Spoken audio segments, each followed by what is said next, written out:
After all those examples, it is now time for you to practice applying these techniques to charts covering previous price action.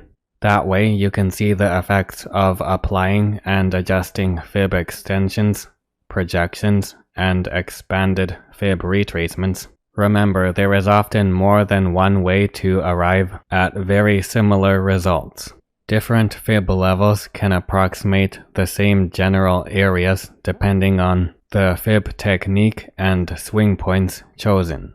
It is also beneficial to practice with price action in the present and see the performance of your applied fib analysis under current market conditions without the benefit of hindsight. That is available when practicing with past price action.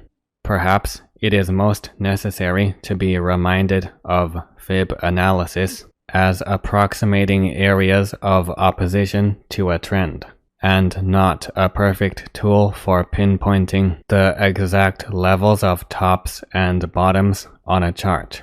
Regardless of the fib level or levels used, it is always important to watch short-term developments at fib levels and take into account broader context. Best wishes and enjoy practicing Fibonacci price analysis techniques. May your technical analysis skills progress.